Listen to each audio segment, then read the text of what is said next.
slow braise method of cooking is probably my favorite. The way it renders down a tough cut of meat into a sublime and tender offering is always impressive. This lamb shank is a prime example. The otherwise sinewy cut is full of connective tissue that you would be hard-pressed to sink your teeth into, and it becomes an unbelievably tender and rich when slow cooked with red wine and a selection of aromatics. I'm using Canadian lamb today, but of course any kind of lamb will work. I start by trimming any excess fat off the shanks. This doesn't mean it all has to come off, just any excess. All of that connective tissue that covers the shank is going to melt away during the cooking process and give our braising liquid a definite richness. I season all sides of the shanks with salt and pepper, making sure to coat them well. Next, we are going to organize our aromatics. These are the ingredients responsible for bringing a bunch of complex flavors to our braising liquid. This, of course, will impart our lamb shanks with all of that lovely flavor. I'm dicing the usual mirepoix of carrots, celery, and onions, but also adding garlic, tomato paste, and assorted herbs. Now we are ready to start cooking. For this you will need a heavy pot with a snug fitting lid. An enameled cast iron pan such as the one I'm using is great for maintaining an even temperature during the slow braise. Place the pot over medium-high heat, add some oil, and allow it to get hot.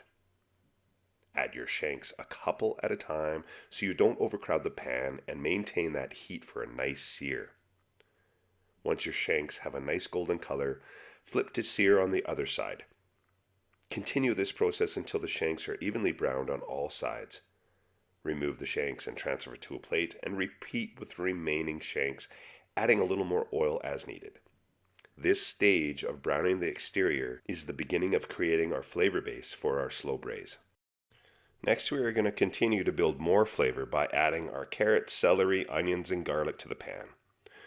Over medium heat, stir to coat these and cook for a couple minutes until they are just beginning to get a little color on them. Then I stir in the tomato paste. This bumps up the sugar content in the pan because of the natural concentrated sugars. This will speed up our caramelization and equal a rich flavor. Continue to stir for that even browning. After a few minutes of developing some good color in the pan, I am adding the red wine. The addition of the wine will help release any flavors from the bottom of the pan, aka also known as deglazing, and the acid in the wine will also be a benefit for the braising process. Next, I am adding crushed tomatoes and a rich beef stock. Bring this to a simmer before adding a selection of fresh herbs. If you don't have fresh herbs, dried will work absolutely fine, since this slow cooking process will allow plenty of time for the flavors to mingle. I am using rosemary and sage because that's what I had on hand. When this mixture has come to a simmer, gently add the lamb shanks and any accumulated juices. Push down on the shanks so that they are more or less submersed. Cover with a tight-fitting lid and place into a 325-degree oven. Cook for 1.5 hours before removing from the oven and turning the shanks gently for an even cooking process.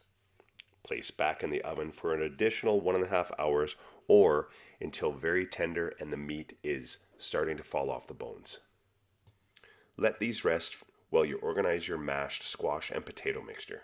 Cube and simmer potatoes and squash in salted water until tender. Heat butter in a pan until browned and aromatic, adding fresh chopped sage at the last moment.